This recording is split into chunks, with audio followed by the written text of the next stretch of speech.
Do you like daytime and sunshine, rainbows, or grass? Yeah? Then get the fuck out of here, because this video is not for you. This video is for people who enjoy nights, and fights. Can you take me higher? So after Indiana Jones, I was searching for a video game to take up basically all my time and had trouble finding one. Not for very long, evidently, by the spacing between this video and the last one. I mean, I'm not gonna go outside. Are you fucking crazy? Absolutely not. And that's when one of my friends was like, Cambry, you gotta try Dark and Darker, especially because at the time it was free on Epic with the Legendary Edition. It's always free, but you can pay to get the Legendary Edition, so I got that one for free. You know, I was like, what in the world could I possibly lose? It was my dignity. I lost my dignity. So I got the game, and I started playing as this dumbass with the bowl cut, and started exploring and seeing what I could do. And you know what? I've never felt more at home. So let's get into it. Let's get into what Dark and Darker is about. In Dark and Darker, you go into dungeons as teams of 1 to 3 players, and you loot a bunch of shit, whether it be armor, weapons, jewels, jewelry, you get it all, and you try to scram out of there. You go room to room trying to clear mobs, and you might also run into other players along the process and have to kill them, or they'll kill you. Either way, sometimes doesn't feel the greatest. What are they doing? Is he trying to get his buddies? They're friendlies. I think they're friendly. You guys, cool guys. I don't think they have VoIP on. They do. I hear him. I don't hear him. Alright, you guys stay over there, and we'll stay over here. Yeah, well, just the one. Yeah, I have a cat friend. You know, he's not very friendly. Not a He might fact. bite you. Never mind.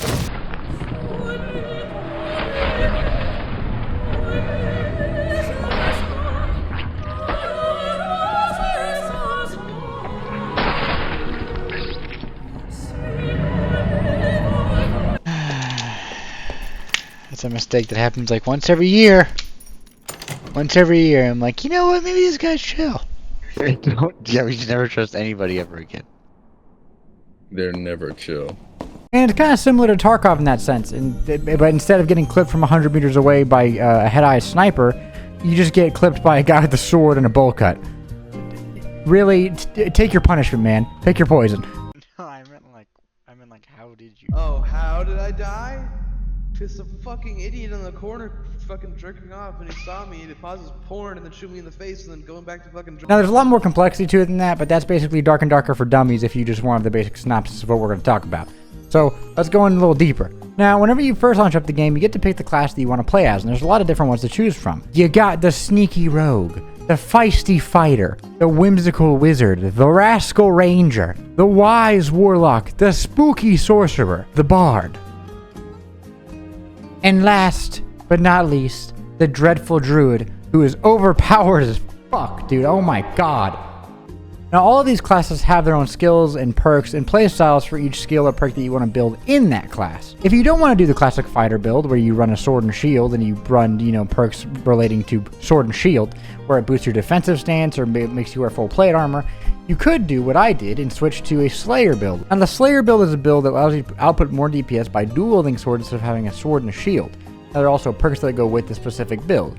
And if you don't even like that, you can even do the longsword method.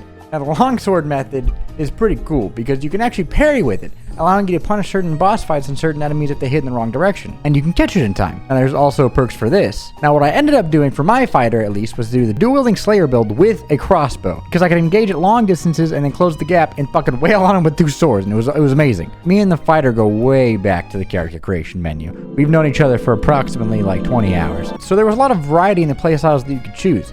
Now, I feel like it's very important to mention, though, that the paid version and the free version act very differently in terms of what you get with them. And to be completely transparent in this video, I wanted to tell you what the main differences were. In the free version, you get access only to the normal dungeons. You get 1 character slot and you can only buy items from the marketplace, not sell them. You have a default stash, you gain triumph experience at the normal rate.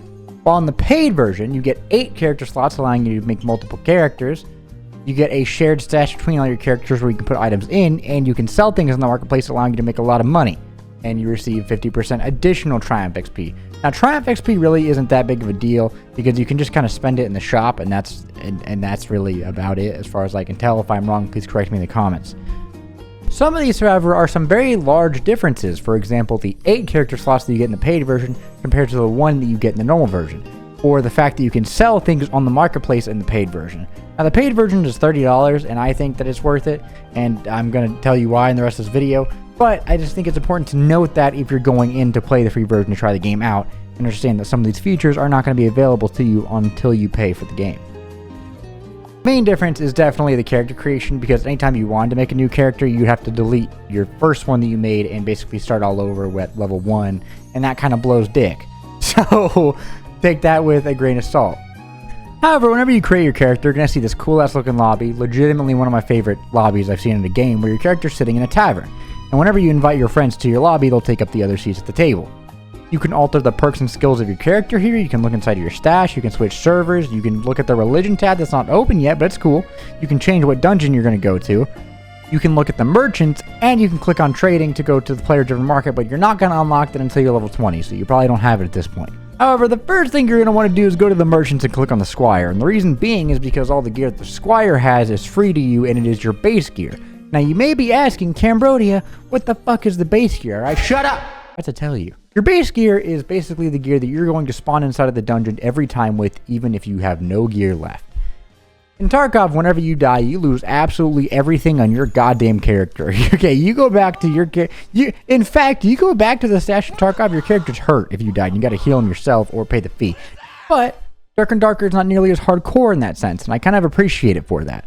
Even if you die in Dark and Darker, the only thing that you're going to lose is everything you gathered while you were in the dungeon. The base gear that you set from the Squire Merchant will always be available to you, and you will always be able to enter a dungeon with it, kind of like a scav from Tarkov. I'm sorry about making all these analogies, but that's the closest thing that I can compare it to. But this is actually kind of a nice way to learn the game, because since every gear piece from the Squire Merchant is free, you can do multiple kind of builds just through this one little guy. That's how, whenever I mentioned earlier that I would switch builds constantly in the fighter, I was able to do it without costing me anything through this merchant right here, and it was very nice. Now you can acquire more base gear items by doing quests. There will be a quest tab on every single merchant, and the more quests you do for them, the more items you're going to unlock.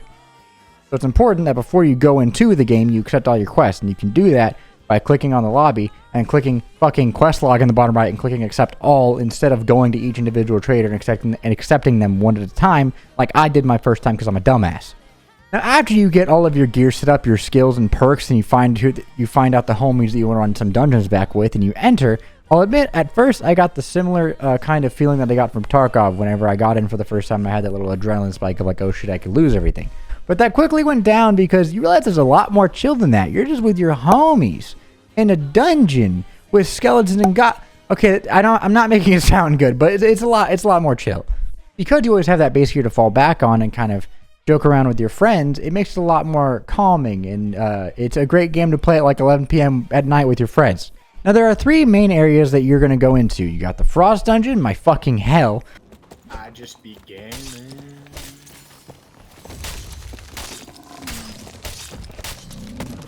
Get the fuck away from my buddy!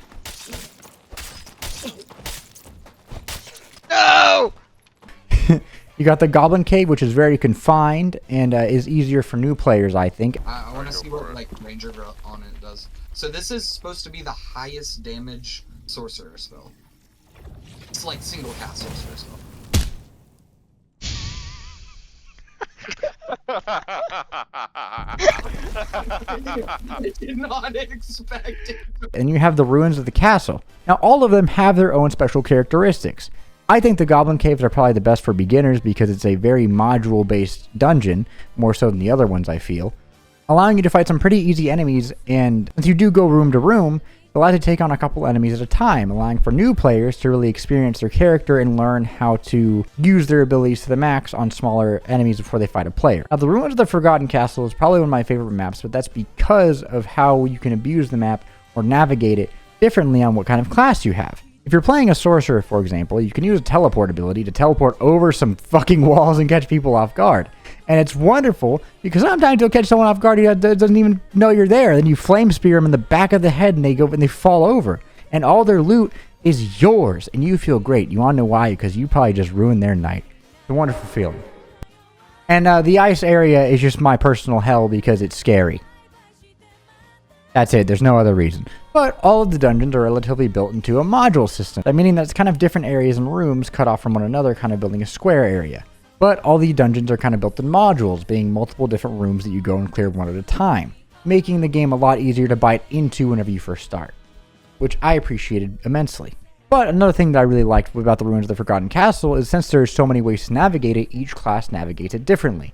Now, because I was playing the fighter with the bowl cut and the two swords, who looks like he's insane, I would use Victory Strike and be able to heal 15% of my health every time I used it, allowing me to kind of stay at full health and navigate the room slowly, while if you were a sorcerer like I mentioned earlier, you could just run past all the enemies, teleport over walls, doing fucking dunks and shit on new players. Now, as you get more comfortable in the game, you go in these dungeons, you get all these fucking chalices and exquisite bangles. We don't like flawed bangles around here. Exquisite diamonds, exquisite, jewels. And you get out and you start to make a little bit of money, you'll quickly realize that there are blue stairs on the map to indicate where you can get out at, whether it be a staircase or the blue ropes allowing you to climb up a cliff face and ascend out of the dungeon, or the portals allowing you to teleport out. However, there's another feature we haven't talked about, and that's the continuous dungeons and the red stairs. Now, the red stairs do the opposite of what the blue stairs do. The red stairs make you descend into the dungeon more. You'll start in your normal dungeon, and then you'll go to the crypts, and then the inferno. Now, as you descend into the different dungeons, thanks to the continuous dungeon system they have, it'll get harder. But the trade-off with all of the enemies in the crypts and the inferno being harder than the first dungeon you start in, there is better loot. So the idea is that you start in your normal dungeon, you loot there, getting different items and equipment to help you conquer that dungeon. Then you go down into the crypts, gathering more powerful items there to conquer that dungeon, and ultimately going into the Inferno, which kind of looks like a Silent Hill level, to get the best gear you possibly can out of there and then get out. If you're lucky enough, you might be able to fight the boss in the Inferno. He is scary as shit. Now, there are bosses in basically all of the dungeons, and they're super fun to go fight and learn, so I'd recommend that you learn how to fight them. Now, it can be kind of hard, because at first when you fight the bosses, you're not going to have a fucking clue what you're doing, because they'll have their own movesets, their own abilities that you're going to have to learn. But once you learn how to move around them, it becomes fairly easy. You'll start doing 360 parries, fucking head glitching ass moves that make you feel like you're a god from Chivalry. But let's say you did get out of that dungeon and you have a lot of gear and you sell it all, and you got level 20 finally, and you can buy from the market. So you decide to splurge a little bit on a gear set that would be good for your character. Congratulations, you can now go into the High Roller dungeons. Now, the difference between the normal dungeons and the High Roller dungeon is the gear score is different. In the normal dungeons, you have the tier 1 normal dungeon, which allows your gear score to be 0 to 24, and you have the second tier normal dungeons, which allows your gear score to be 25 to 124. Now, the High Roller dungeons does not have a gear score limit, so you can wear the most juiciest, drippiest gear known to man and shit on other players with it. But this is a high risk, high reward, because if you die, you lose everything on your character and you're going back to that Squire base gear that we talked about earlier. And let me tell you, whenever you're by yourself in a dungeon with high tier gear and you hear a rogue start fucking running at you, or you see a sorcerer start casting a spell at you, it suddenly becomes a lot more scary. With the end goal being that you either get good at the game or you make a shit ton of money. I accomplished neither of those things, but I tried my damned hardest. And health is probably the most important currency in this entire game. You see, the health items that you get are very few and far between. I usually run 2 health potions, 2 bandages on my character for his base gear. And all of the enemies do a decent amount of damage to you, so you'll get to use them pretty fast whenever you first start out before you learn how to fight the enemies. However, there's a third option called the campfire, which regenerates anyone who sits around it for a period of time whenever it's lit. And there is something so cozy about being in a dungeon with your friends. All of you are low health, and someone pops a campfire and you're sitting there with them at between the hours of preferably 10 p.m. to 4 a.m. and talking to them. That just makes it so magical. It deploy faster and last like 30% longer. Even? So, you're a lizard. He is. Is that like an all the time thing? Or? Yeah, I'm just generally reptilian. Generally reptilian. I cannot describe the aspects of it that make it cozy, but talking to your friends over Discord while sitting around that campfire is a wonderful, wonderful feeling. Which is the main reason that I love this game, is that it had a lot of charm to it, whether it be your character's head fucking shaking around whenever he's looking at someone and sitting at the campfire, the dark, gloomy hallways of the dungeon freaking you out, or all of this different cool shit that you can learn to do for each boss, whether it be crouching under a certain attack when you see it, or learning muscle memories for a certain attack when you see it. It just feels nice to get good at the game and learn how it works. Learning what stats goes to your character's builds is incredibly gratifying because you can witness that you're improving in real time. And also, the player base on Dark and Darker is probably one of the nicer ones I've interacted with.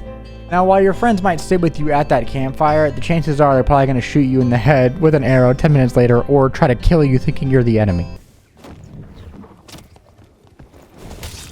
Killed him? Help me! Oh, that's me! That's me! That's me! Oh my god! You scared the shit out of me. I'm so sorry. It's okay. I killed the wizard. It's just this guy now. But I think that's really all that I wanted to say about Dark and Darker. I had a wonderful time playing it, and if you are a Dark and Darker OG, please leave a comment down below and tell me what else your thoughts are on the game, because you're probably more experienced than I am. I just tried it out, and I had a wonderful time, and I want to continue playing it with my friends. But if you're someone who's a lot more experienced with it than me, please leave your comments on if I fucked anything up or got something wrong. But I think that's about it. Please go try Dark and Darker. It's free. There's literally nothing to lose besides your dignity. I didn't have a lot of it in the first place. So yeah, I think that's all that I really wanted to say. I hope you guys have a wonderful rest of your day, and I'll see you guys next time. Thank you guys so much for the support on the last videos. That means the world to me. Goodbye.